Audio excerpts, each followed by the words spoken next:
episode 3. This is the You Heard That New podcast. My name is LowKey, founder of You Heard That New, starting back in 2005, 2006, when my mom threatened to throw me out the crib, and I came up with this website, and here we are in 2025. That's fire. One time for you, Mom. You would have never thought this would have happened. She almost kicked me out the basement, but she did it. So we here. One time for my man Josh right here to my left, my co-host. He's the one that actually lit the fire under my ass to start this podcast. I was dragging my feet, but I'm glad I'm not dragging no more. And we don't have a couch. We got 2 separate seats. So the GoFundMe has came in. We got 2 separate seats. No thighs rubbing. Thank you for all the money. Yes, thank you for everything. Shout out to our guests, Mickey Fax, first episode. Yo Q, the second episode. And we got a legend in the making, in the building right now. Before I introduce him, like, subscribe, and comment to the YouTube page. You Heard That New. Also, follow us on Instagram and Twitter. But without further ado, Spotify, all Amazon. the above. But without further ado, this is our first Interview. Jaewon. This is our first interview, but we've talked a lot. We've had a lot of good conversations. His interview. Yeah, listen. One time for my guy Jaewon. Welcome to the program. Welcome to the show, brother. Listen, it's so much we could talk about. That's a fact. But how you feeling? How you doing, man? It's the holiday season. Mama Jaewon is here. First time she came with me. It's the first time? Any interview, any. Okay. We're not gonna put the camera on her, but that's what support looks like. Her little jerk is in here. Jay, what's up, man? How you feeling, baby? I feel good, man. You know, I'm just coming off. I did the release. Yeah, the you tape did. Cap. Yeah, You feel me? Yeah. My birthday was in November, a few weeks ago. Happy belated. Holidays coming up, Yeah. so I'm just chilling. I'm trying to close out the year, but I'm already preparing for 2026 right now. What does that look like? What does that mean? So right now we actually in the process of like dropping my next tape, like March. I'm thinking, Okay. March. You feel me? So my first tape, The Heart of the North, was like real dark and it's like Yonkers centered and based. Yeah. And then I did the tape with Cap. That was like more girl like and Vibey, curated. yeah. But this one in North Star, this is more like serious, like more. It's like the sequel to The Heart of the North, like so it's more like I don't want to say profession, my skill and my understanding and craft has deepened and sharpened. So the storytelling, the songs, and everything is a lot, and it's more in depth, like real like life situations.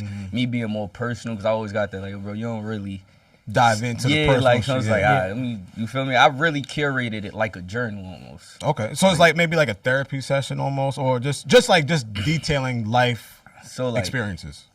That's exactly what it is. It's like shit that you see on Twitter, they be trying to kill me, bro. They be trying to kill me. So like for the shit that people think or not aware of, you got those like stories and stuff in there, like more deep and introspective into that, like for people to see. And then a lot of shit popping, like for the niggas in Yonkers who really be like that. I know, like we know each other, but like, yeah, bro, like don't try to step on my toes and do funny shit. Like, so it's really we going there. If you know me like from Yonkers, then it's like the people who don't know me or never been in Yonkers or aren't from Yonkers gonna be like, I get a first-hand view of what it's like being Jaewon in Yonkers. Nice. Yeah. Oh, okay. So a lot of people try to throw the word Nepo baby out here. Yeah. Do you feel like you're a Nepo baby? Because I like seeing you work and everything around you, I don't think you're a Nepo baby. There's nothing wrong. And there's nothing wrong. And by birth, I am. Yeah. So by birth, by definition. Yeah, by definition and default, I am. Yeah. Do I lean on it or into it? No. Nah.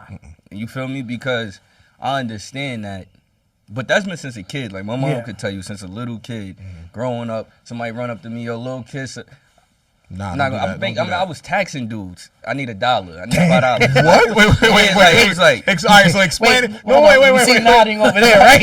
I almost want to right here. Say, we're not doing that. But all right. Explain that. Just explain that logic right there. Like you taxing niggas from calling you little kid. So I always had a thing like, he's him, I'm me. But since young, like early on in life, I had a sense of self-awareness and I own my own identity, so I hated that. Like, so it was always like, I ain't gonna need it. Yo, let me get $1. You feel me? You think you just doing me a solid, but I'm really taxing you. Every time you say it, every time you do it, it's like if you got the curse jar in the crib. You feel me? Like, but I'm doing this on the streets, like with random. By the end of the day, by the time I get home... Wait, Pop taught you that? No, this was something I just created on my own. By the end of the day, I'm going in the house, I got probably $20, $50. And mom, look what you doing with that. Wait, so you walk in with like $20, $30. What's mom saying to you? She was with me, like I'm with her, so she's seeing it happen in real time, like, real time happening, like. So that was just always my like. I never liked that. Like even my man Frankie, his son is named Frankie also. I'm not calling him Junior. I'm not calling him Little Frankie. I'm calling because I feel like everybody's their own individual, but and I also feel like while I don't like it, our culture specifically is so pro generational wealth but hate nepotism. Like make that connection. Wait, hold on. I want to Black see. People do not like nepotism. Yeah, there's a hate for nepotism because for one, we don't like. I don't know what it is with black people, and this might be the HBCU in me. Like we really have a thing with seeing our people prosper. Like we have a thing with us where it's like if you ain't struggle, you don't deserve it. Nigga, I don't want to struggle. Nobody wants to struggle. Like when you get to the root of it, nobody wants to struggle, bro. Yeah. So why are we talking about if you ain't struggle, it's not less certain? No, that ain't true. Like we gotta stop looking at it that way. Like niggas that try to take from Kendall and Courtney Kendall, like oh y'all ain't do nothing, bro. But look at perfect example, Paris Hilton, right? People probably don't know this. Her grandfather ain't like the way she was living life and cut her out the will. So she had to go work. And she really became a socialite just off of her last name and built her own multi-million-dollar empire. Which is nepotism. You feel me? Right. She used that, but she wasn't on the back end. She wasn't She was not going to receive nothing. Once her grandfather, Mr. Hilton, died, she was going to be piss poor.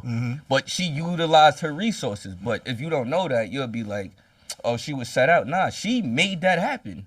Kendall and them, they got in the model and they did what they did. So, yeah, they might have had a step, but I look at it like this. Nepotism could get you in the building, but your work and your skill is going to get you in the... Your work ethic is going to keep you in the game. Your skill is going to get you the meeting. So if you don't got none of that, if you can't hit A, B, and C, just A ain't going to get you but so far. Correct. I think what it is that the opportunities that, you know, individuals like you yourself and we can go to Hove's kids, Blue Ivy, and we can go to Denzel's kids. Even Denzel's kids, I commend him. And you know his process. Yes. He was like, yo, I literally changed my name or whatever the case is. He played in the NFL. He did mad shit that nobody knew. And not told anybody because I didn't want that plight or I didn't want that thing. And I don't think there's a problem with generational wealth. There's not a problem with nepotism. It's great. It's supposed to, like, your mom and your pops aren't working this hard for you to struggle. Yeah. But I think that's the blueprint of just America and just families in general. Like you have immigrant families that come over here with $5 pocket, the biggest money in their pockets, and they like, yo, we sacrifice that you can have. The biggest families in America, the Kennedys, Genevieves, the Rockefellers, it's all built through nepotism. Exactly. And obviously there are things none that of them are black. Right. Yeah. But there are different circumstances that different families and different legacies that they go through. Nobody condemned nepotism in the drug game. Nobody condemned it. Your pops was the plug, and you get the plug now. Nobody's saying you don't got the plug because of your pop. Yo, that nigga got the plug from his pops. Like, we got to get down with it. It's only with the NBA. Niggas are... For one, before Bronny even touched the basketball and we seen LeBron had his son, niggas was like, he's the second coming of LeBron. But he was named Junior. Yeah. But fuck the name. Y'all put the that... name, but the name but I'm going to give you a little pushback. Calling him Bronny Jr. Didn't help. It didn't help. At all. So they put the expectation was set on him off rip. Right. Y'all got the expectation on him. Right. Then let's use Cayenne. Melo's like my uncle. You feel me? Yeah. Cayenne's like little bro. Right. Nick, and you might see this old tweets. I always used to tell niggas, Cayenne gonna be the one, because y'all Melo took so much flack from not playing into the politics, the front office, and all of that. Right. That Cayenne was able to just play. There was not even play yet. There was no spotlight on Cayenne, so he could chill. Yeah. So now when he go out, Melo's putting him in. He's in the dungeon. You got Gaucho. That's what I'm about to say. Cayenne was putting them trenches. Cayenne was putting them trenches. He developed his own game. Yep. There was no eyes on him. Yep. Now when he came in and he's doing what he's doing, now it's all, bro. If anybody ever did nepotism the right way, I want to say it's him. Come on. Because Melo and Kai, because Kai didn't, he could have went to any school he wanted to that he got accepted to. Right. He didn't go to Sierra Canyon with everybody else. Right. He stayed here in New York, Christ the King, then went to Lehigh. Right. Then he went to fucking he's at Syracuse, Orangeman. He's playing, he's upholding, and he's balling as a freshman. You feel me? Playing in the ACC and he's too. Doing even when you watch his interviews, how he's answering. How he carry himself. It's very that's his father. It's very but you can tell that his parent he knows what he's up against. Yeah, and he knows what he's doing. Yeah, and that you can't knock that. But to the original point, it's just something with our people, right? So like I give you a better example, and I always used to tell niggas this, right? Like say if I wanted to work in the industry or something, like right, if I wasn't rapping, then crack the code, right? I go to get a job or something, nigga be like, of course, yeah. Yo, you good? Nah, you good. Your pops is kids. You don't really need this job. Like, just look over. That don't do you no favors. Yeah, it just pushes me to the side. I'm cool, but say no. It don't push you to the side. What it does is it erases your potential. It erases your potential experiences. But this is the fucked up part about it on the flip side, right? Before the whole Diddy shit happened. If a Christian or Justin, or let's use Hove, Blue Ivy try to go get a job somewhere. Lucci and Son, go get a job somewhere. Well, he's running the label. This is what I'm saying. Because of people wanting, now it's the thing with our culture with connectivity. You want to be next to this person. Yeah. You're going to give that opportunity instantly. Yeah. And not take because of the correlation. And one of them might not even have the skill set me or somebody else in our position has, because you want that. And now that's where it becomes you got the people who are against nepotism for those type of reasons where it's like, it's like a person might underperform and it's like you gave them that because of that, but then you got the people who actually are performing and you're not fucking with them because you know they good in your mind, they're good, but over here it's like, but them niggas is really good. Like, so it's this shit is fucked up. All right, so with all that said, like let's bring it back to the musical aspect of you creating and being under one of. And I got a song on my tape, the new tape called Cayenne and Bronny. Oh, yeah. You got it with you right now? I do got it with me. All right, so we'll listen to that. We'll figure it out. But I think you're about to ask the question I was about to ask. Being under, one of the greatest, just in a lot of people, our eyes. How does that help? How does that hinder and help? When you're creating, two, when you're maneuvering in buildings and rooms and meetings, whatever the case is, do you poke the chest out? How? So for me, how it hinders is because when you go to listen to me, like if you're going to watch Bronny or Cayenne play, you watching, looking for the predecessor. The expectation. You're listening for the predecessor. So and Lauren LaRosa. And you shot her out for not saying. That's what I was gonna say. Like for the Breakfast Club when they were like when Charlamagne was like, "Oh, you should have just said." You ruined it for him. You ruined it. Yeah, ruined it. But so like I done been in studio sessions. Right? Ninth Wonder. Yeah. You feel me? Ninth Wonder. He gave me my flowers. One day he was in the studio, him, Mussolini, shout out Mussolini, Smoke, Dizza called me, like, yo, come to the studio. I'm in there with Ninth tonight. I'm like, all right, pull up. They working on the record. I'm just sitting in the back chilling, yo, what's up, OG, whoop, whoop, whoop. Observing, just like, yeah. But they got the beat play. I'm writing to it. I'm over here ready. I'm writing to it. Because your innate ability is like, nigga, I want to rap. I want to get busy. Me and Moose first time meeting in person. Okay. So I'm like, yo, you mind if I get on there? Ninth and Moose like, yeah, go ahead. I do my verse. I come out, Ninth like, yo, you all right? Like, yeah. He didn't know who I was. Then afterwards, when they told him, he like, it makes sense. But when he said you all right, like, what do you mean by that? Like, nigga, you got something to prove. Like the way, like the verse you were aggressive. was like, so yeah, you it had the chip impressed on your him. Like, shoulder. yeah, like, Oh, but okay. this is like Wonder. Like this ain't right. this is It like- caught his attention. Yeah, like he's like, yo, like, but he's engineering the session, Yeah, so he's yeah. like, damn, like, cause you gotta think about it. I was already writing a verse. Right. Yeah. So then I asked, yo, can I get on there? And then in 5 minutes I go in there. So it's like he's, nigga, like, you cool? Like, you good? Yeah, like I have to show up. But I say all that to say I done been in sessions where I done rap, niggas heard me rap, yo, that nigga's crazy. Right. Then they find out who I'm related to, and it's better I be could nice. get more. Like you could do better. Like it's like it like Does that fuck with you? it don't fuck with me. It's just like I know I done been me my whole life, so I know how niggas think. It's always expectations placed on you your whole life. Yeah. Growing up, you feel me? We lived a modest life. Probably I say like after verses, so my pops really got his second win in the industry and everything, right? Shit. You feel me? So my little siblings, they really get that celebrity life. They get it. Like You been had it. Yeah, It's like- nigga, say nothing. yeah, like they know, like I got you gotta think about the 90s artists was going through label issues and shit like Yeah, that. that So whole it shit, go yeah. up and down for Right, artists. They got the They got the they got good the side. yeah, of it, like, they don't got got the second wind of it. Yeah, like they Right, got right, that right. side. So like for me, it's always like expectations. Yo, why you ain't got this? Why you ain't got that? Like you feel me? Because you gotta think about it. Growing up, I'm born '96. Growing up, the first all you need for True Religion, some Pradas, a jersey, that was enough. You feel me? It was pretty simple. Then my first car was a 2001 Mustang me and my grandpa's got from the auction.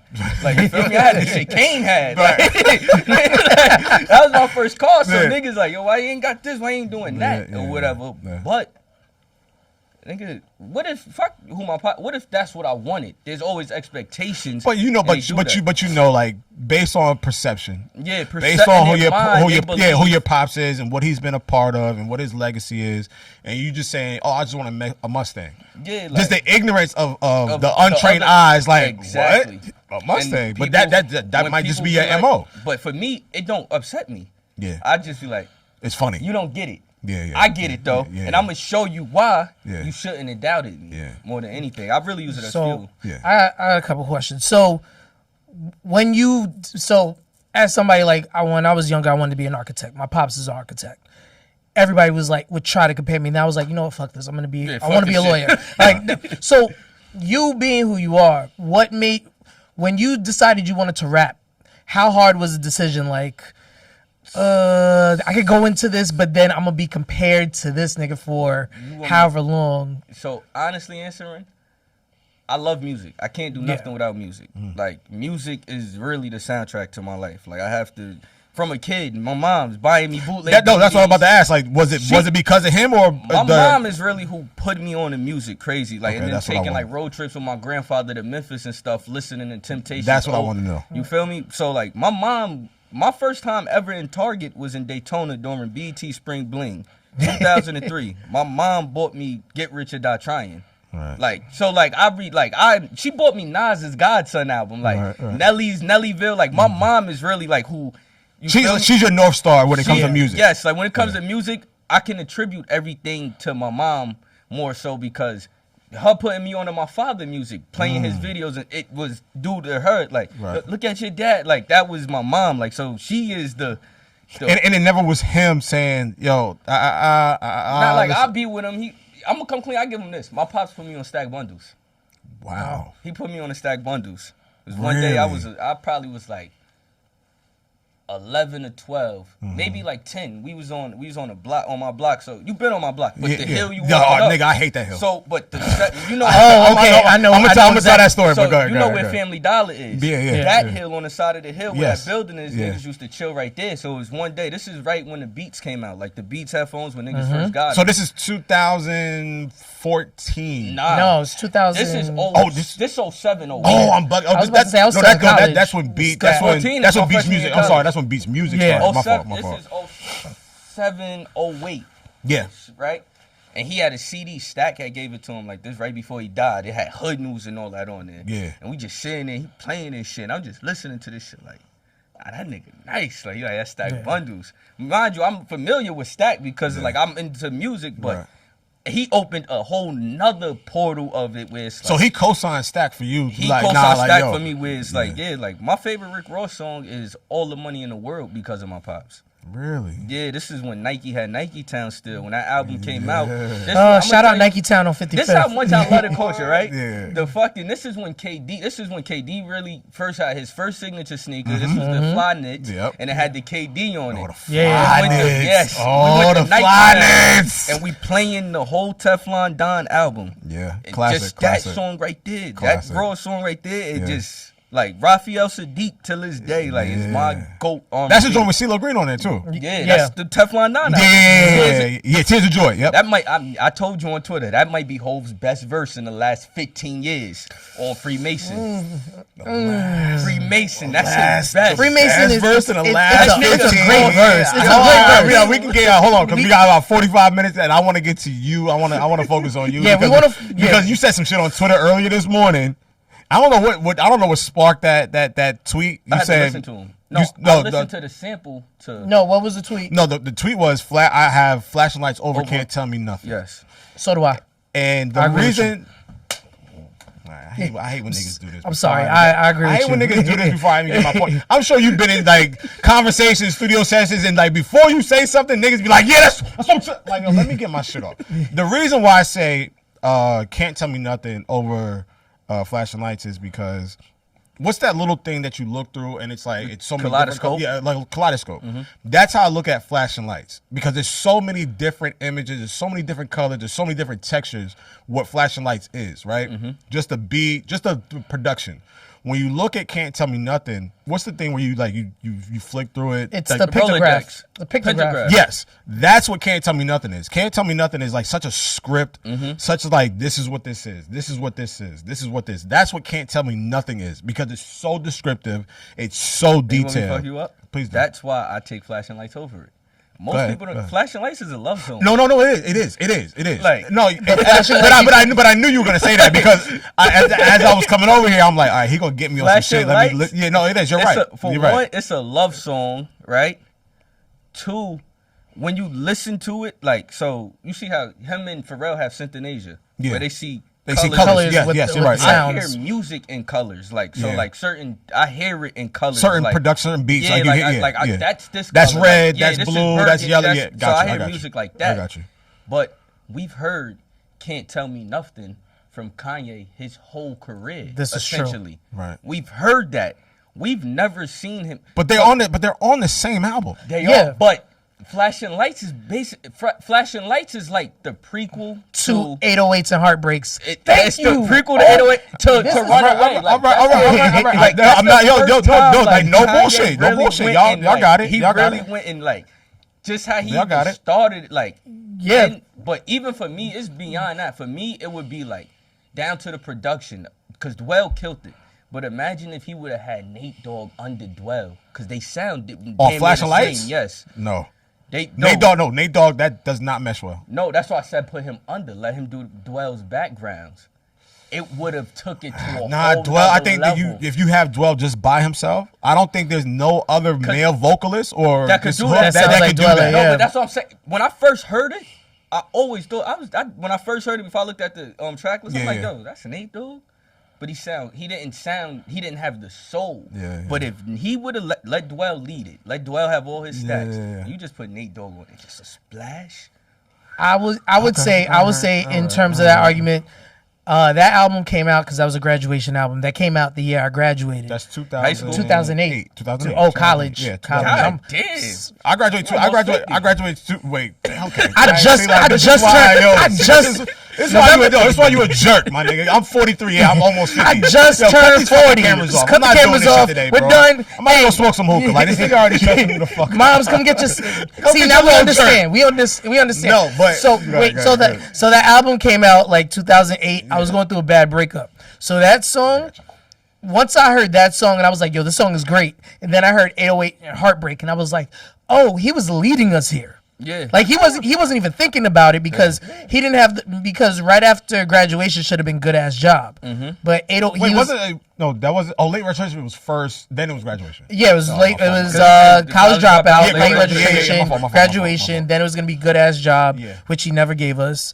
But then he gave us 808s and Heartbreaks, and shout out to Amber Rose for breaking his heart. Thank you. Yeah, which was the introduction to Cudi. Drake pulled from that. Yes. So we can talk about that later. So it leads into blog era. Look at that. Blog era rap. Yeah. Yeah, it does. The greatest era of rap after the 90s. Okay, sorry. So I'm glad we circled back to there. So blog era, like I created the website. Is my biggest influence. What? Music-wise. Blog era? Blog era rap. So I created the website 2006, right after I get out of college from Howard University, right? You on Tumblr? Yeah. Shout out to the Tumblr. Yeah, I was a Tumblr. That's how I met Yams. Yeah. I was right. So I'm creating the website. You heard that new because I wanted to work in radio, but I didn't have I had no thing. Whatever. But you want to be a street team? Shut up. You ain't want to be a part of the street team? Hold on, shut up. I'm glad you bring up the nepotism. So all right. So my father used to work for CBS Records. That's tough. Like when Michael Jackson was when they was pressing vinyls, right? So my father worked from CBS, then it goes to Columbia, then it goes to Sony, Epic, all that. Whatever. It does the whole circle. The whole circle. Yeah. My father didn't want me in the music industry. Nobody in the industry wants their kids in the industry. Right. So my father was pressing me to play basketball, and I played basketball 4 years for varsity in high school. And he was like, and I went to Morgan State first. Hold up. So are you nice? I was. Now, you're 40-year-old. I smoke hook every day. My lungs are black as so half court. You play half court. My defense is crazy. Yeah. Fuck you. I know. Yeah, but I mean, you don't inhale hookah, so that's another conversation. But no, I played basketball for about 8 years of my life, like from junior high school to high school. Played varsity for about 4 years, and then I just fell out of love with basketball. That's when I started falling in love with hip hop. Like my sister, just like Q was like telling us. Yeah. My sister brought me into hip hop, like your mother. Like she brought me my first this and like introduced me to the Monday Night Mixtape, Clue and Flex 7 to 12, Miss Jones, My sister did all that shit. So that's when I was like, oh fuck it. When I go to college, I gotta figure out how to get to music. Yeah, all right, I'm not gonna rap. I can't. My parents ain't buying me no DJ. It's great. Atlanta would have been perfect for you.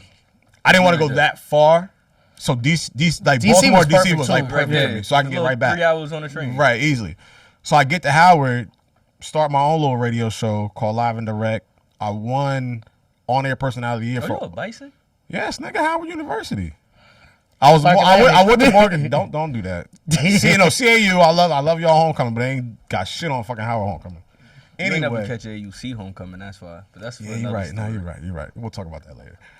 So that's where my love for radio comes from college. So then I come out and I can't find a radio job. So now I'm like, all right, this is when the internet and the blogs and all that shit's starting. So I connect with my man, what's his name? He went to American University. I think his name's Matt. He creates the website for me. Then that's when the floodgates open. You got Nah Right, Two Dope Boys, OK Player, Info, Miss Info, Exclusive Zone, Music Cartel, illroots.com. Getting everything. Everything, right? So we talking Drake. Here comes Drake. Here comes Kid Cudi. Here comes Wale. Here comes Big Sean. Here comes Pac Div. Here comes. Oh, so you were in it. No, bro, I know he knows. I was whatchamacallit. Like when niggas used to be on Ustream and shit. Like that's why I argue. You know Boxton. Yes, like bro, yeah, I love PayPal account. I made $1 million on Boxton stacks. I am a music fan. Like, bro, I really love the culture. So I tell Lo this all the time. Like, I was working when I was at Warner, I was the one that worked at the label that would get the songs ahead of time, and I would send a nice little email to everybody. I was just like, I just want to get on. So I'm like, info. I had Info's email. I had his email, Two Dope Boys, bro, everybody. Yeah. Like, I feel like niggas don't realize how important getting in tune with the DJs is. That's why I love what Pinky McCoy's doing, Gabe P, Nyla Simone, all of them, bro. Like the DJs and anybody that's shout out to Gabe St. John's. All of the DJs that's in strip clubs, like that. I might have got that from being in Atlanta, but that shit is so. That was going to be one of my other questions. Like musically, how did going to Atlanta and going to college in Atlanta help shape and change your thoughts on music and the sound, especially based on what your legacy and where you're from. Like, how did I'm sure that's night and day. My father's the first New York nigga rapping on South Beats. This is he did say that. You about to piss somebody off. You got to think about it. I know, but you're not like Lil Jon and the East Side Boys. Hove, not Nobody likes that verse. That's not true. No, I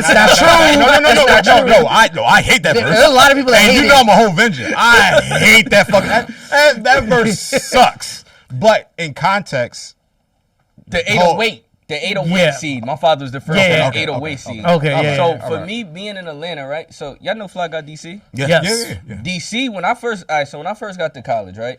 I didn't fuck with people. It was just me, my man Pittsburgh, he from Pittsburgh, Malik. My homegirls, they from Philly. Right. It's like 6 of them. So just the up north. No, but this ain't. It wasn't. They became my friends because when I first got to school, it was me, and my best friend from home, and then my other homegirl. We all went to school together. Like so, we moved in together. Like you feel me? The girls must have figured out who I was. My pops came to campus when I moved in, and they was plotting on me. So the Philly joints was like, "Yo, like be careful. Like the girls plotting on you. Plotting trap you. Like they gonna try to trap you. Oh, okay. Like, I thought like Rob or like okay. Yeah. But DC, he graduated 2 years before me or so. 2 years before me.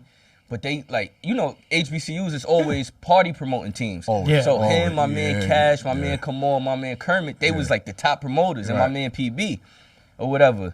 So them niggas used to try to get I'd be walking in class and like, yo, bro, pull up to the party. Come fuck with the party. Come get on. Like, you feel me? I was cool on it. Yeah. But I always learned from from DC, because before he popped in Atlanta's radio, he did every AUC and Georgia State and Georgia Tech party. He was DJing. He was the MC for all the parties. Right. He was the host. Like he'd take whatever his old iPhone was.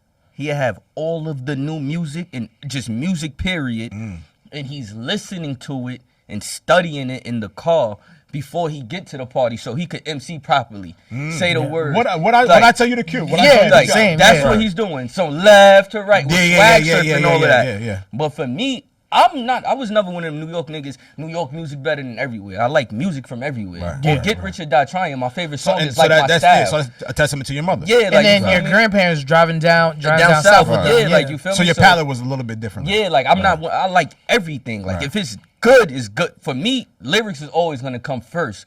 But if it's good as a whole, I'm sold. So like for Atlanta, like I spent time with Bow Wow. Bow Wow was coming to get us from campus and bringing us to fucking to the studio. We had Social Def. Yeah. Like my old roommate is Taurus. Gun is old DJ that do production like that. And he just got the production placement on 21's album. Yeah, you feel me? That's my roommate. He started DJing off my old laptop. Damn. Like you feel me? Like so, I love music to that extent. To that capacity. Yeah. Like you feel me? So for me, it was just like down there. We partying every day. It's endless partying. So, but I party here, like you know that, like nigga, I know you. I wear glasses. You just look in the spot. You see I can see what is moving the people, how it's moving them. This type of music might make nigga buy more bottles for no reason. Right. This might make them throw more money in the strip club. Right. This is what's making the girls like they stand on couches. They turn blood. All the girls turn blood to this. Like you feel me? I legit I study the whole thing. So for me, it's like. I know what we need. You want to know how I know he's always outside? I never go outside. I went to an album release. No, the nigga tells me. Yeah, no, I know. It's not me seeing. He been at the hookah lounge like, yo, coming up. Yo, my fault, bro. I'm at this. Yo, let me hold on. Not to cut you off. There be times I'm like, yo, Jay, like, he'll send me music. And I'm like, yo, all right. Come up, come pull up. I'll play for niggas. We'll talk about it. He be like, all right, I'm about to pull up. It be like 3 o'clock. I'm like, yo, Jay, where you at? He like, yo, my nigga, I done got caught up with. And I'm like, yo, my nigga, I get it. Like, but he tells me, he be like, yo, Lo, man, I'm sorry. Like, I'll what whatever. Was the album released at the skate spot, in Brooklyn? Was it Capella's? No, it wasn't Capella's. 21? What's his name? It was Metro. Oh, Metro. And I was sitting there at the bar, and I was sitting there with a bunch of people from the label. And then I see you with a gang of niggas, and I'm like, I came in because shout out to the States. I fuck with Travis Porter hard. Dougie, they managers like that's family, like, and they embraced me early, like, you feel me? But they embraced me after living in Atlanta. In Atlanta, I wasn't even. Oh, when you was back up here? Yeah, like, because we met on a whole separate situation. Yeah. But they embraced me immediately. But, so I'm sitting there at the bar with the label, and they're like, oh, yeah, that's, there's Jaewon. They're like, oh, he's always out. He's outside. I'm like, I don't like how that. the fuck? No, nigga, you be out, but like you be out and like you be out in a fun, safe, like yes, so it's like the incognito out. Like I'll be in a strip club playing Block Blast on my phone. That'd be the best times. You like just be minding your business, smoking a hookah, and just be like, yeah, I just want to be out like, and enjoy. She got a nice BBL, but cool. Yeah. All right, so even shout out to Sugar Daddies. Yeah, but even that album is insane. I told y'all on Twitter off rip. I told y'all that Metro's album was Metro good. Boom and Futuristic Summer was crazy, and no, nobody believed me. No, I knew it was good. No, because but here's the thing with you, because you understand that. You understand that cloth down there. This is what, but not even the cloth down there. Like, so nobody helps because we enjoy hookah. Yeah. So I didn't when niggas start smoking hookah, I thought it was the gayest shit ever. I didn't think it was the gayest shit. I just didn't smoke. I didn't think it was gay, but I didn't. You didn't get the aesthetic of it. Yeah. But going to school, you understood. Because I was drinking before college. Stopped drinking when I got to college, and then started drinking after you got out. No, like junior, senior year, it got worse. I mean, well, she gonna have to deal with it. Like, yeah, like I'm 29. But he ain't 19. Junior, senior, what you think? Yeah, so like junior, senior year, it got like drinking every day. Yeah. But we had this spot called Spin on Peter Street. It's a pizza shop, but it's a bar. Yeah. This is our Friday night, Thursday. This is where everybody go. Right. Hookah attracts the women. So now you have to know. You go to Mirror. Mirror's not playing drill music. They're playing either R&B. They're playing R&B. They're Sexy playing shit. house music, throwback, or they're playing throwback, or they're playing, if it's a new song, they're playing Gunna. We gonna fuck tonight. They're playing stuff. They're being safe. They understand what's gonna keep motherfuckers there. Like you have to know how to make music that curate vibes. Yeah. So like even my studio session, I'm not going in the studio session 30 niggas and none of that. Like most of the niggas from my block, niggas I grew up with, ain't been in the studio with me. That's not their place. Yeah, like you feel me? Like my studio set is a bottle of Josh, a lit candle, some weed, and a hookah. Yeah. So he's drinking wine. Like that's what helps. That's what helps create. That's what helps. So I always tell, like, that's why, like with the tape with Cap, you see when I put out the disclaimer on and shit, like this isn't for niggas who want to mean muck. Like when I go out with my friends, we go out, we're spending money. This is what we're doing. We're going out with intent. Yeah, like if niggas spill something on your $1,000 sneakers, it's a problem. You ain't mad about it because you got money. We can't. This is it's fine. It's fine. And it's the vibe. And you still out here. We vibing. We having fun. Doesn't matter. The tape that I'm about to drop ain't. That, now, if you spill something on my $1,000 this tape sneakers, is like, it's nigga, dark. like you bump me, like this is explain that side of Jaewon, the side where she be like, yo, bro, like you doing a little. So all right, so this so this side of Jaewon, are you more happy with this side of Jaewon or the side that just released the project we got? You're welcome. So like what side are you more comfortable in? That's what I want to ask. You're welcome on that side. Them type of songs and shit like that. Yeah.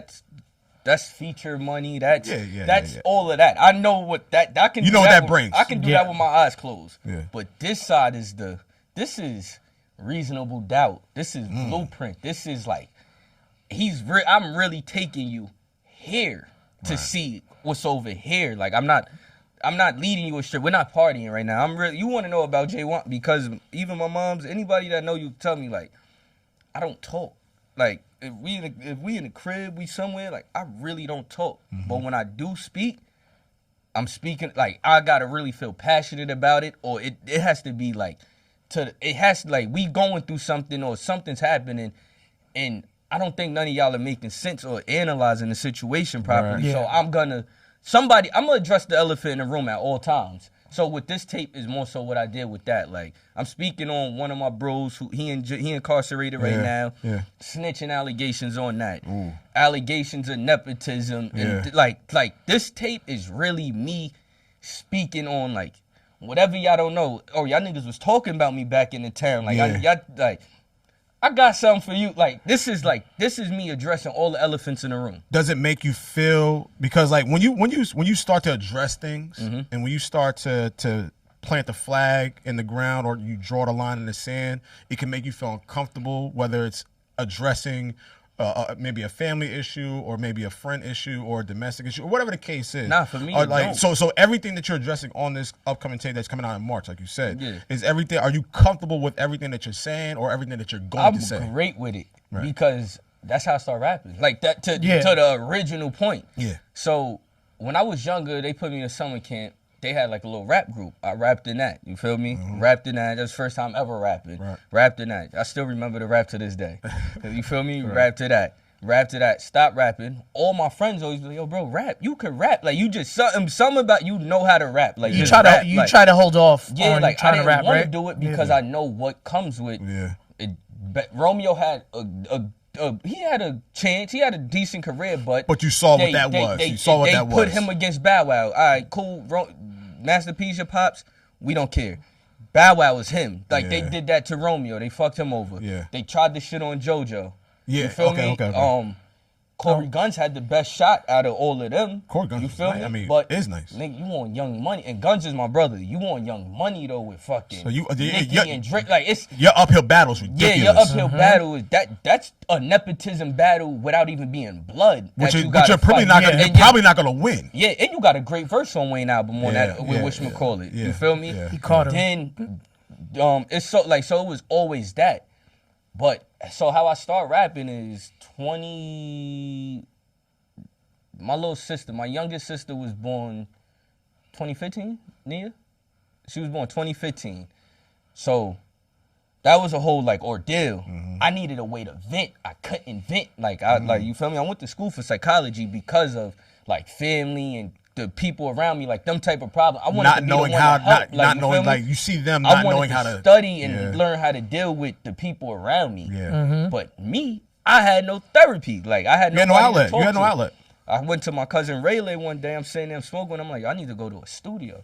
He like, yo, my little cousin Noam got this shit in the crib. I'm like, what you mean? He got a mic and a computer. He like, nah, he got the whole shit. I go to his crib. He got the whole shit. He got like a soundboard. Dude, he got everything. Mixing, like, you feel me? Yeah. So I recorded my first tape with him. That shit, it might be on iTunes still. I might have deleted it. You feel me?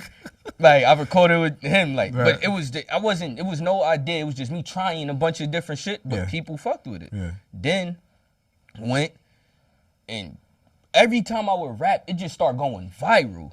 But it was good receptance. Yeah. That's how I started rapping.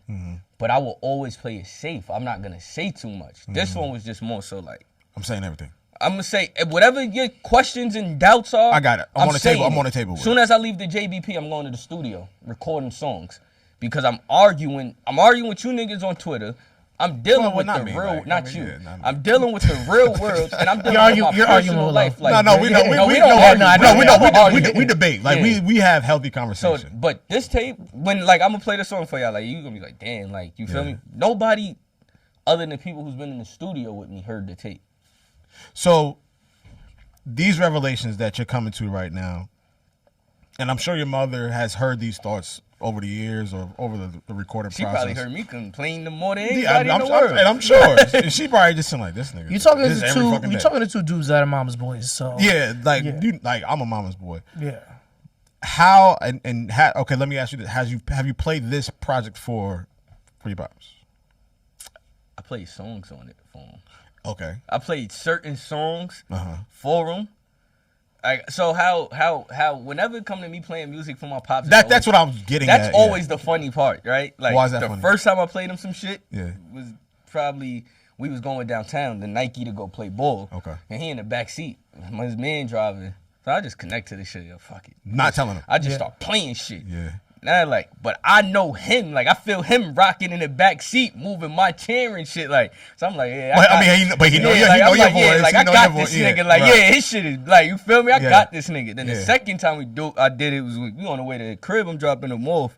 Playing, he like, all right. Nigga. Like, but it was always funny with me, like, with music, because I think my pops is a person, he want to see if you dead serious with something before he get behind it. Right. Yeah. But I think what kind of sped it up with him, it ain't even speed him up, because he don't care what nobody else think.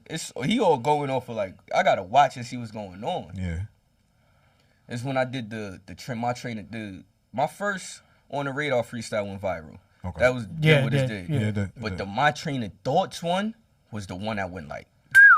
And that was the one that caught his attention specifically? That was the one when everybody Vibe picked that up. Well, no, I'm not worried about it. I don't think that caught his. I think his peers. Okay, the reception. Once everybody was coming to him like, oh, you. Because we was in Dubai. We was on the way to Dubai when it dropped. So I'm on a plane. I don't even got every time you hear these subtle like. Every time I think I knew when you went to Dubai. Yeah, every time I'm checking my phone, my followers is just jumping on Instagram, jumping. Yeah. So, and this was my first time meeting Joey Badass, first time meeting Busta, first time meeting Lupe Fiasco. Right. Like, and if anybody tell you, if I meet a celebrity, I don't care.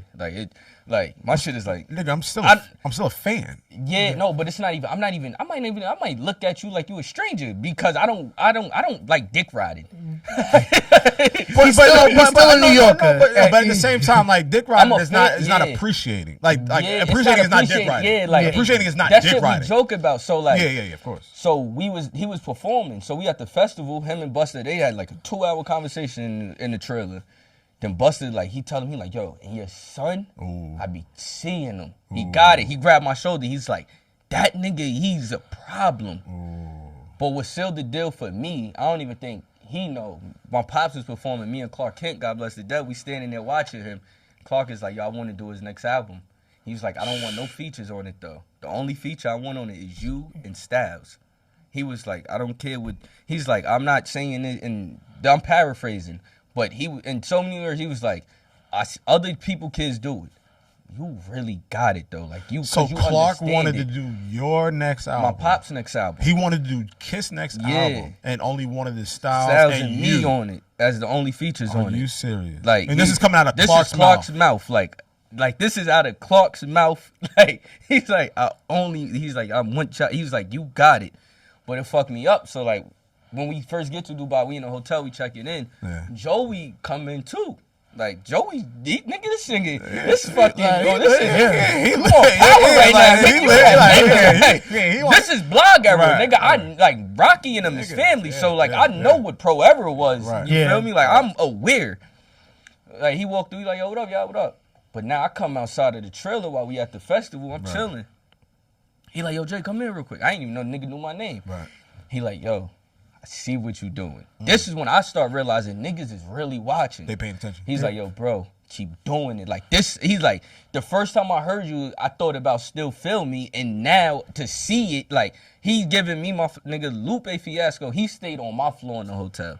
So I see him going, I'm walking to the elevator, I come around, I say, oh shit. Like, it threw me off. Like, you feel me? We get on the elevator, I don't say nothing.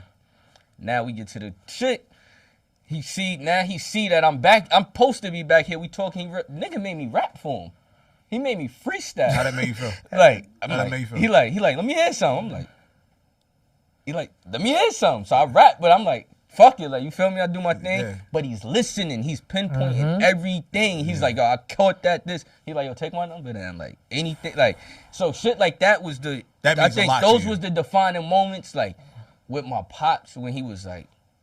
Them pinpointing those moments for you and getting it back to him. And then labels start calling him like, yo, what's up? Like, 'cause I remember he told me one day, he like, 50 had him like, yo, like, what you doing? Like, what you doing with him? Like, so I think those was the moments when he was like, yo, all right, let me really like see what it is, like, what it is. Right. And then just over time, the last year and a half, you just got different people in the industry who are his peers who have reached his level of success, or even some who've attained a little more, hitting him up like, yo. Yeah.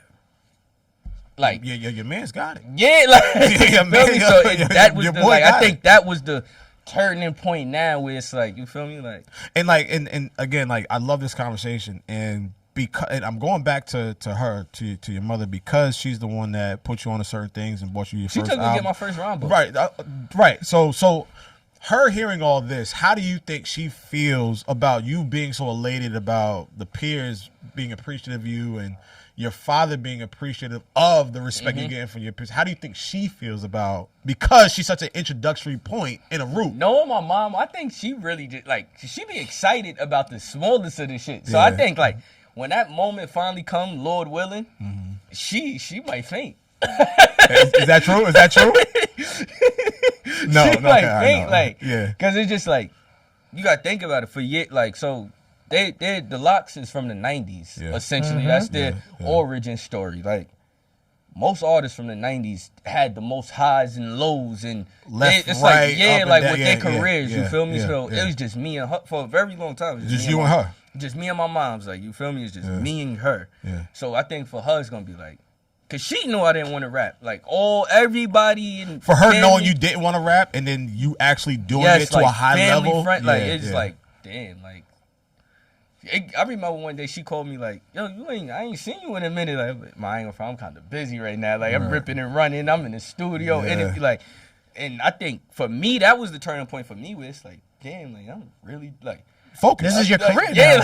It's my career. I'm focused. And I'm sure that makes her happy, because she knows her son is focused on the craft that she introduced him to. She really did. Like, she's still right now, she in her room, in her closet, in her walk-in closet, underneath all them nice-ass bags she got that she don't use. Mixtapes. She got the booklet still from when I was first rapping, 5 years old, 6 years old, with CDs, mixtape inserts in them, album inserts in them. Track like, listings, all that shit. She has that still. Like, she is who, like, we be in the car, in her car, and just vibing out. And I'm going through it, switching out. I want to hear this. We play, like, she really introduced me to whatchamacallit. She was buying me mixtapes from, cause my mom, so break it down right quick.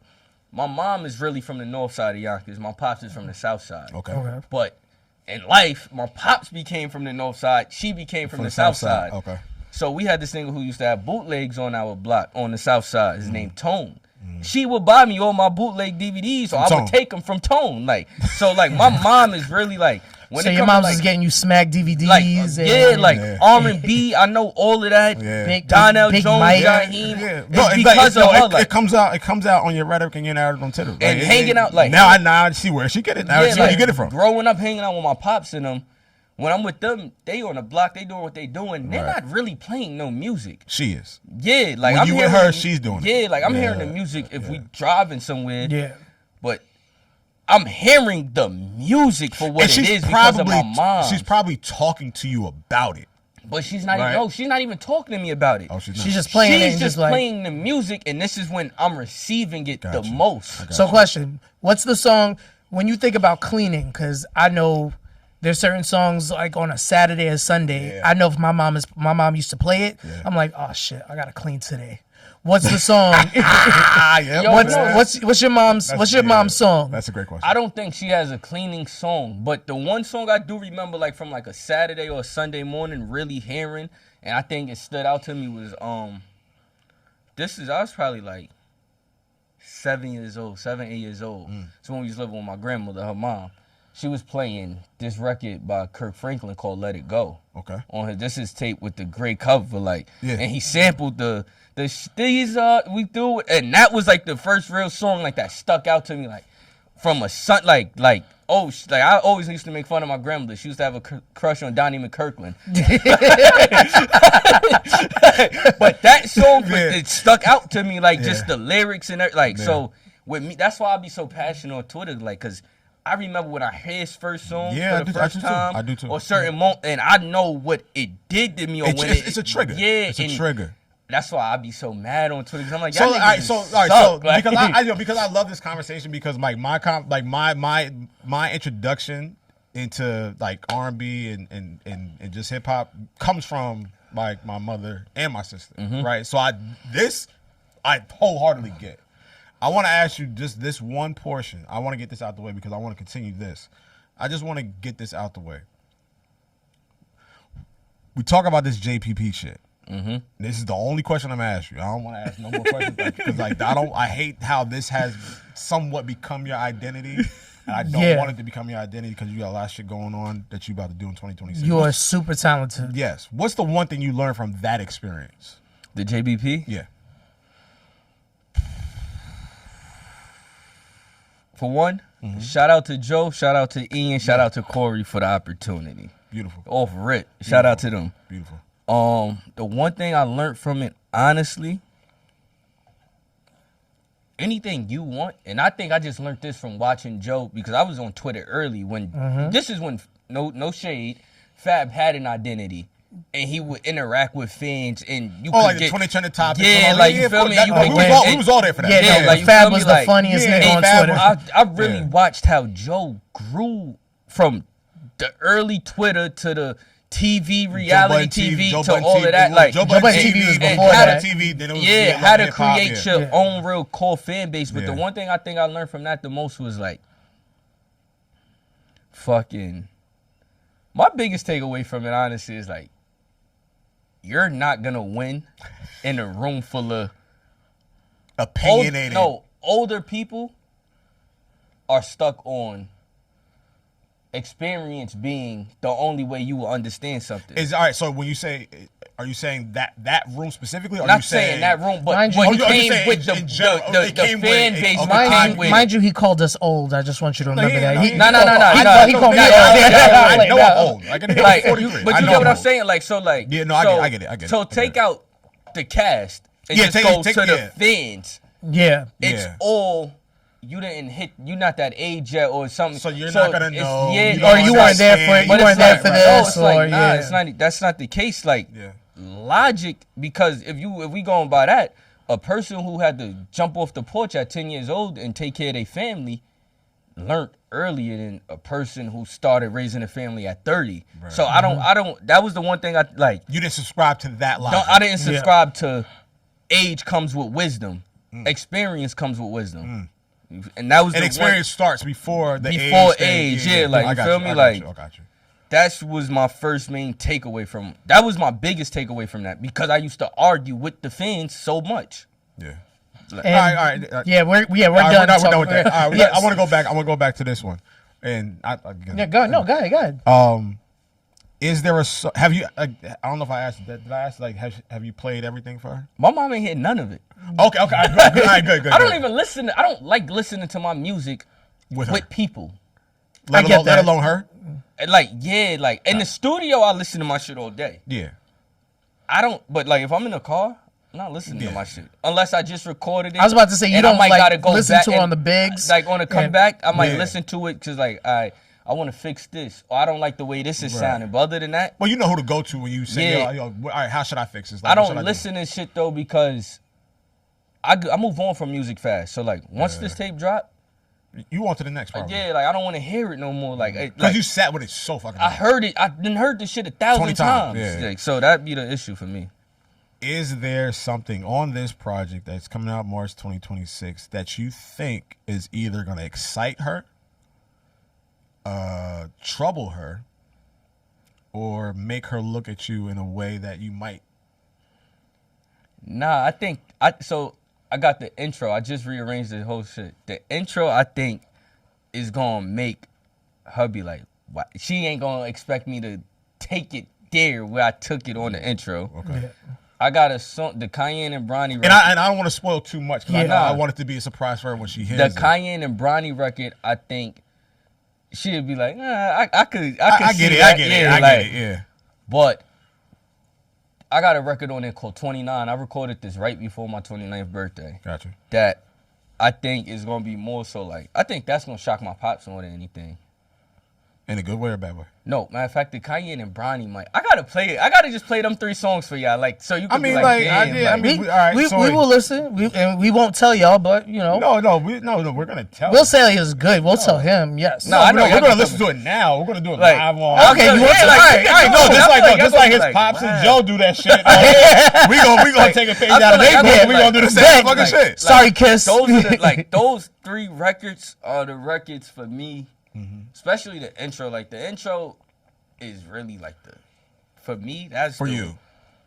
I played that shit one day going to an event with my uncle, like, call my pop's little brother. That nigga started crying. I look over, nigga shit. crying. It's one of them. I'm like, damn, like, bro, you fucking but isn't that like a good thing? No, it was a good thing, but it's because he like. So while my pops is on the road, this is the person I'm with every day. Like this is like my second pops, damn near. Like you feel me? Like this is the person I'm with every day. Like so, it's like I'm like, damn. So he knows. Yeah, a lot. He knows a lot. So with him hearing that, it's like, oh, he gets that was it. the like. He was like, that was a trigger for you. Yeah, like. So my question is, like, you're welcome. Like, I've listened to it a bunch of times. Hey, I like You're Welcome. I like it. I really do. You don't love it. No. Not that I don't love it. I really like. For me, with music, because I listen to music. I'm a music supervisor, so I listen to music all day. So I can't get attached to music. I disassociate from loving something. Like it's like, all right, do I like it?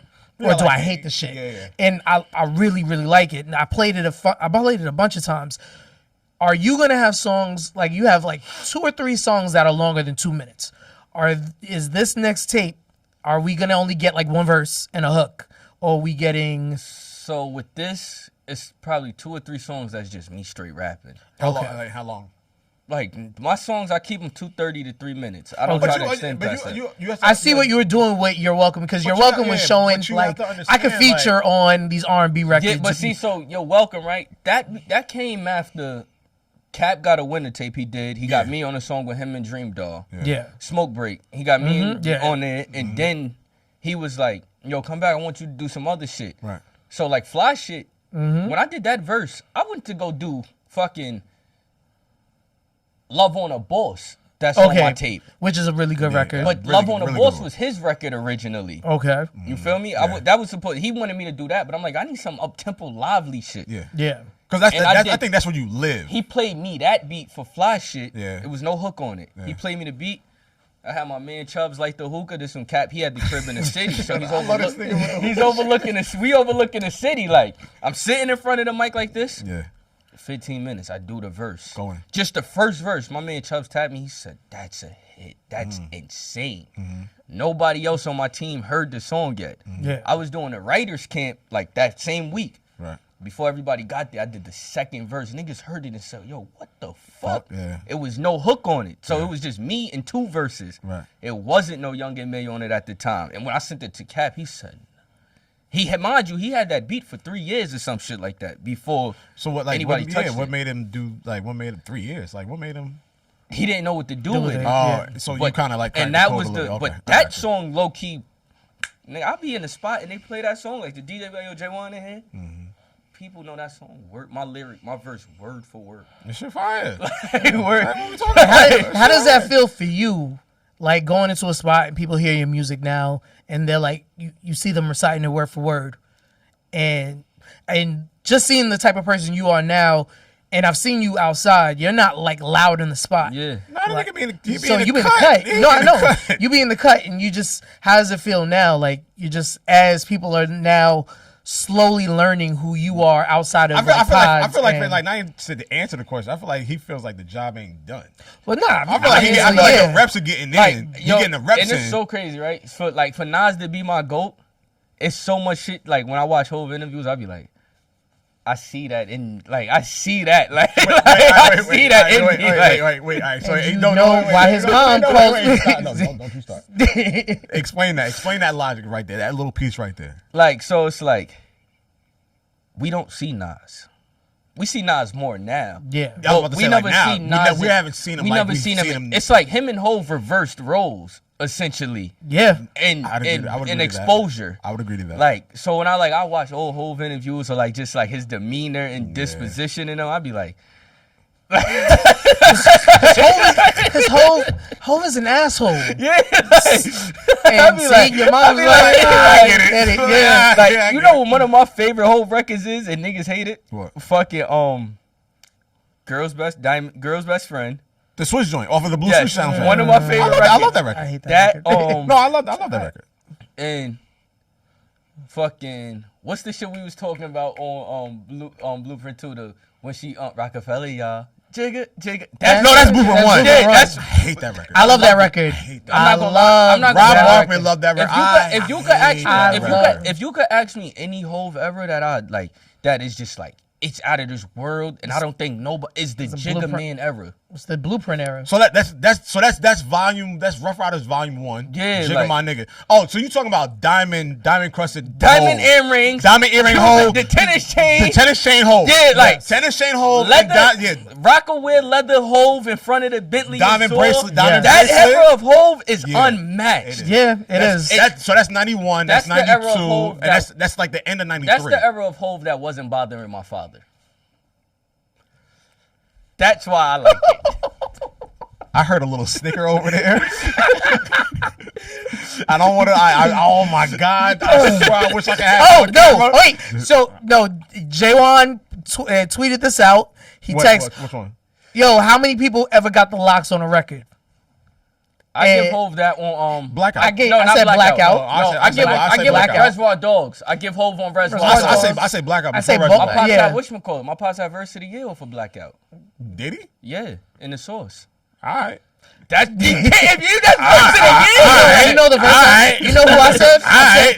I said Mace. Oh, you did say Mace. I said Mace. Niggas done started something. Mace's verse on niggas done started something. But see, look, no. Can I give y'all these caveats to why? Can I give y'all these caveats? There's a bias. Like, you feel me? No, not even bias. But no, from me getting the insight, that wasn't Mace's first verse on niggas. I'm not even. Oh no, I'm sure it wasn't. But I'm not even debating that. So with Reservoir Dogs, right? They just landed. Okay. That was when Hove got there late. He didn't get there late. He didn't do his verse that day. And he did his verse the next day. That's what made SP do his verse the next day. I don't give a fuck who you are. So fuck who you are. Like that. Because Styles was pissed and he was there the whole night. All right, they're not excuses. For me, it'd be like. But I know the story. It'd be caveats to why I'd be like. It'd be the little things. Yeah. I got you. So like niggas like you'll see. Nigga, Hove had my pops in SP verse for 3 weeks. On Blackout? No, on You'll See. Oh, yes, okay. Before he did his verse. Yeah. And then that's when he finally did it and he took the shots at them. So it's like, when I hear shit, when you give me like, so when I take my studio sessions, right? If I'm in the studio with niggas and I do my verse and then I see a nigga struggling or like, he like do it the next day, I'd be like, I don't care what you say after this. Niggas might love your verse. I know for a fact I had the better verse because you were in your mind like, how can I top this? Like, I don't give a fuck what you say. You know the world could. Y'all got me and you though when we had it like we had. All right, so is that like somebody playing in like game 1 of the NBA Finals? That's like when Styles said, laughing to myself, I got a key on me. Like, like, yo, you a holding brick? Well, shit. Come hold this one. Hey, let's put you to the test. Like, so now, like when yo, Josh, hold on. The fact that every reference this nigga says about any Locks verse, she ends up dying laughing. That's how I know she was like, yo, she was right there. Right. She was like, I know what the fuck these niggas talking about. Yo, go ahead. So like for example, like the song with you where you, Fergie Baby, Kai Cash are all on. Oh, shout out to Kai and shout out to Fergie. Yeah, I'm not gonna lie. Yeah, Fergie Baby, Harlem's next superstar. Yes. He hit me up a couple times like, no, you are Ferg, you one of the Fergie Baby, ones. Harlem's next superstar. You and Kai, Kai Capella.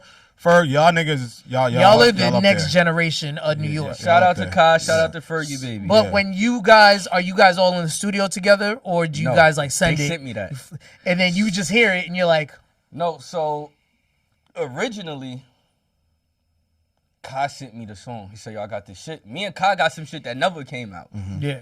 Fucking, he sent me this. He's like, "Yo, I got this shit with Fergie Baby. I want you to get her." Send me the shit. Fucking, I listened to it. Now, you know, Kai flow, like, his flow is like, Kai's nice. They just compare him to Hove, but Kai is more Mace than niggas realize. I knew it. He's more Mace. I never said it either. But Hove is his biggest influence. Yeah, no, you can hear it though. Hove is his influence. But you hear it. He flows like Mace. Yeah. Like, it's like, you feel me? Like, Mace can squeeze. I think his persona is like Mace too. Mace can squeeze words in. Look at you.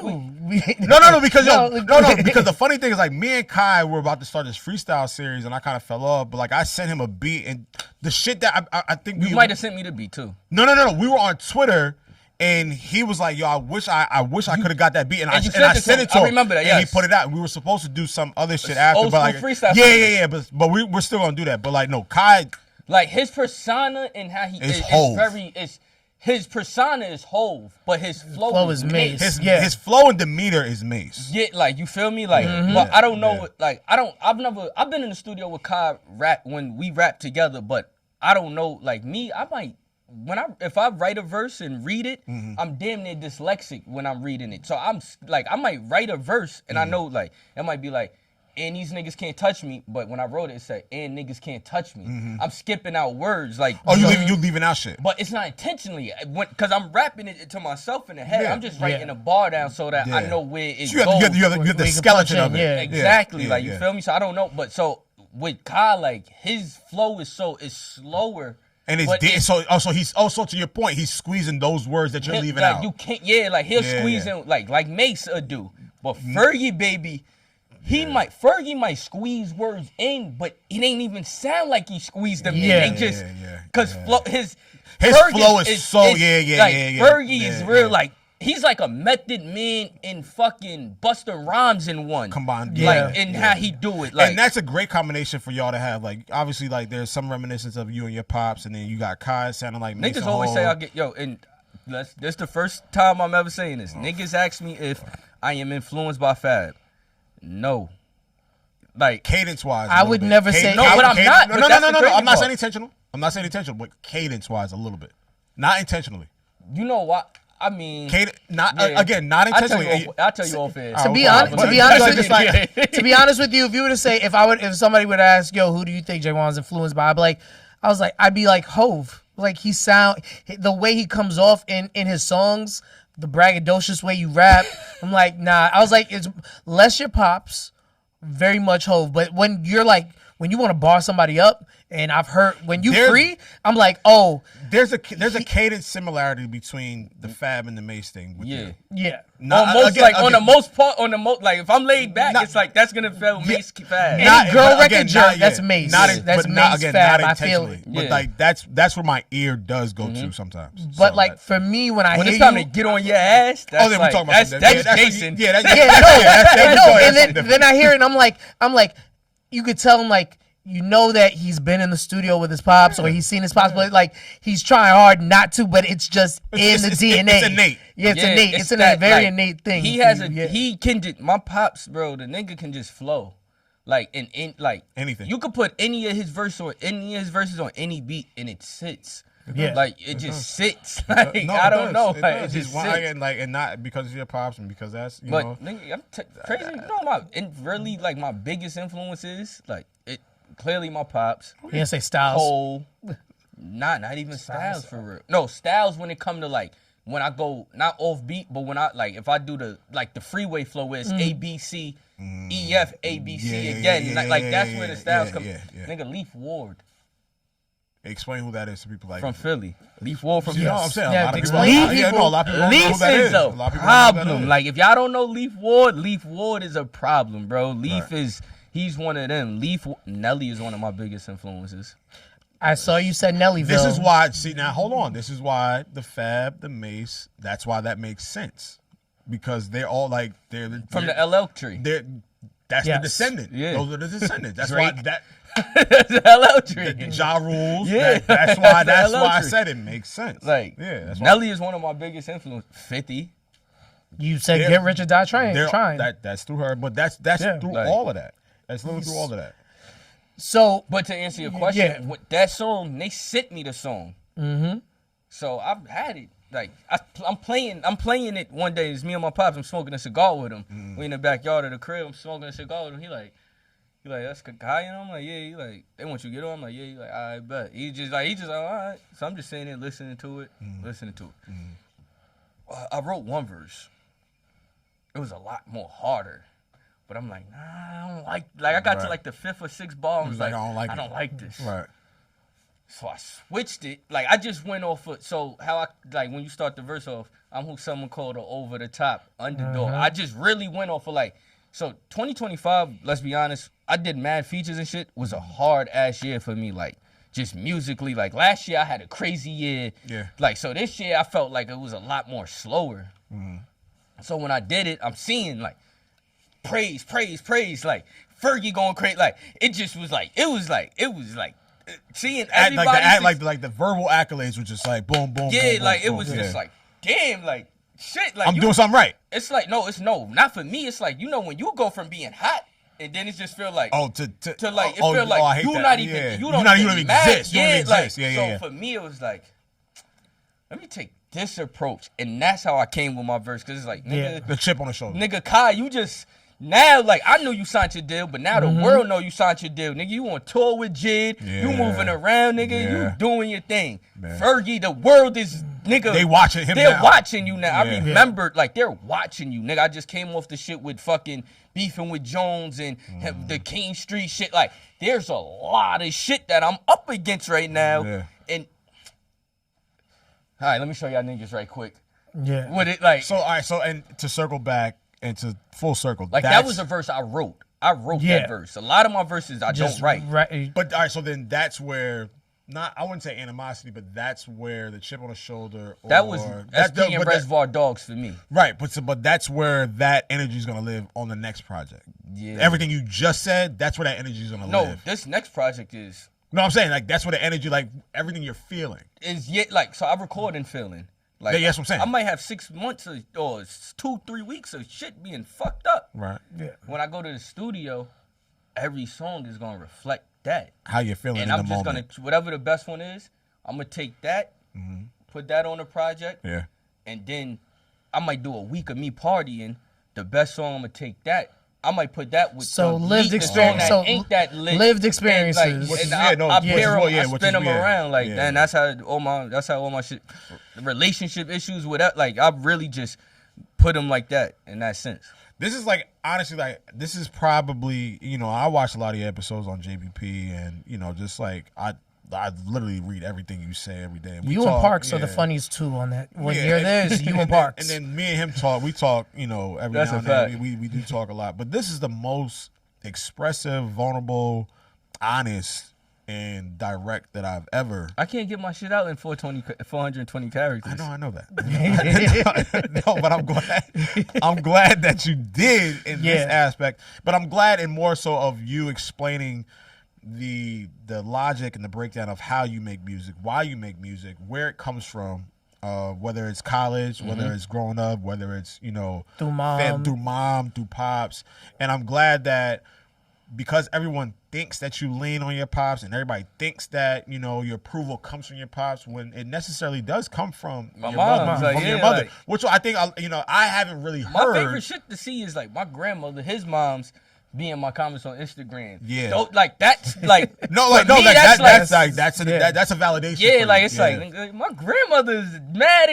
Mad excited. I remember being younger and like this when niggas was drinking Cristal. My grandmother she would have Saturdays at her crib is all her friends, my cousins and shit coming over there. Yeah. It was like the Temptations when they all went to Melvin's mom's crib. Yeah, like that's how my grandmother's house used to be. Like you feel me? Like I know what I see. That's how. So like for me, like my grandma, like it's like that's my like that for me. Like bro, I always tell niggas like my end goal in all of this shit, nigga, is like make enough money, make enough money where everybody around me could chill, and then I'm gonna get an old English cottage with a fucking koi pond and garden and chill, bro. Oh no, he said an old English cottage. No, but he said koi pond. like that for me. That's my end goal. Like I always look at it like, what the fuck do I make a bunch of money? What do I buy my pops? He got his money. Got everything. He got everything. What do I buy him? You feel me? Right. What do I buy my moms? They got everything they need. Yeah, so all I could do at this point is just get them shit they would have wanted that they sacrificed. I ain't gonna get this for me right now because I got this to take care of. Like that's legit my end goal with all of this. I don't have no other.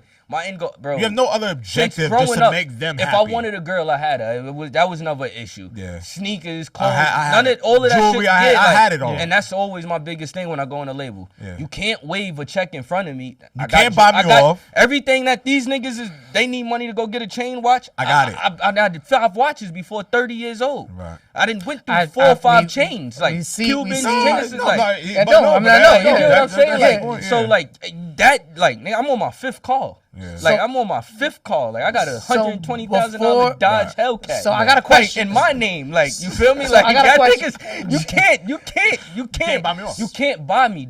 I'm really doing this out of love. So I got a question. So before we go, so when you were going through your label situation, when you were looking to get signed, I don't even know if you really were looking to get signed. I would love to get signed. If I ain't got to do the work and y'all niggas do the work. Clearly you alright. So I know clearly you alright. So what are you looking for? What? What are you looking for? If you could talk to a lady and be like, the perfect deal? Yeah. That don't exist. 21 Savage got the perfect deal. Bad Bunny has the perfect deal. Bad Bunny has the perfect Savage went platinum before signing. He got 21 just sold 53. He just sold 53,000. He did right now. And shout out to Savage. Bad Bunny. Bad Bunny has a 90-10 split, and he gets. Well, I mean, okay, I'm just being facetious. But he's a pop star. That's what I'm saying. Like we're talking about 2 different. So on the hip hop side of it, I think Drake got the perfect deal, probably. Drake is compared to 21. Drake has to constantly be on the road. I get what you mean. I'm saying as far as Savage, like 70, I take 70-30 right now. Yeah, I take 70-30. I'm controlling it. All right, Bill. No, keep on. You feel me? I take 70-30. I'm in control. I got my masters. You feel me? I'm cool with that. I don't.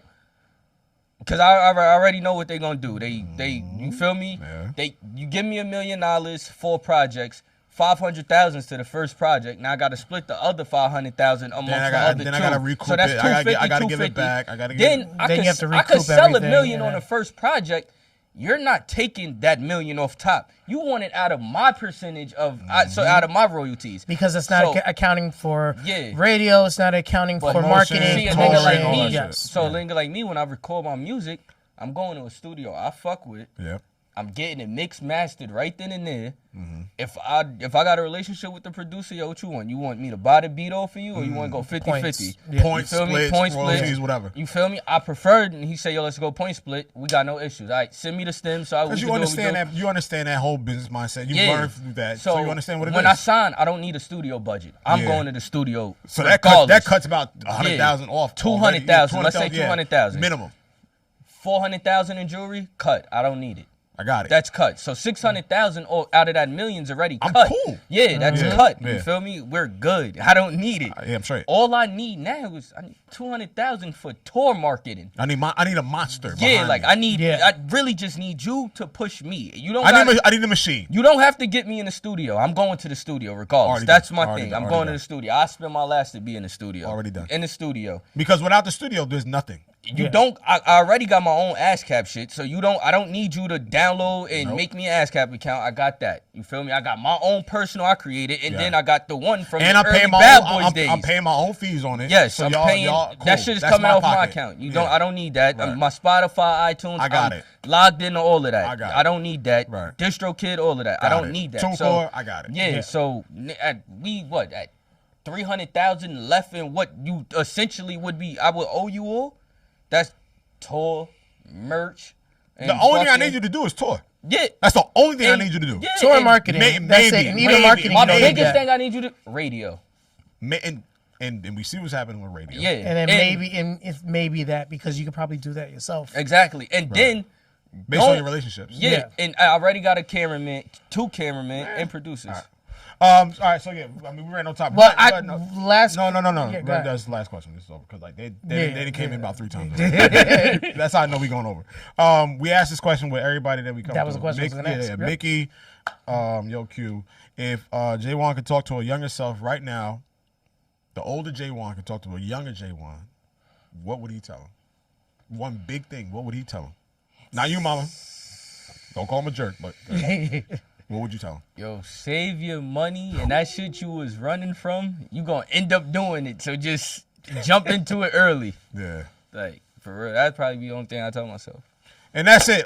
This is episode 3. You heard that new podcast. My name is LowKey. Started this shit back in 2006. My man Josh got me right here in front of this seat. We don't have a couch no more. We're not rubbing thighs. Yeah, no more making fun of us, please. We got separate we got separate seats. Yo, Jaewon, man, our first interview. Hopefully, not our last. It's not our last. No, it's not our last. We coming back. Going oh no, next one we go. Next one right before March. Come through and we talk. Thank you. And we'll get those songs. I'm gonna send y'all the whole Untitled link. All right, so I'm gonna play that at Harry Ease later tonight.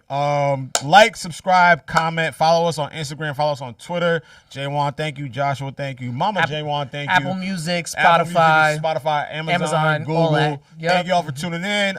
We will see y'all hopefully before Christmas. If not, enjoy your holidays. Happy New Year, 2026. We will see you. Run it up one time for You Heard That New podcast. We out. Appreciate y'all.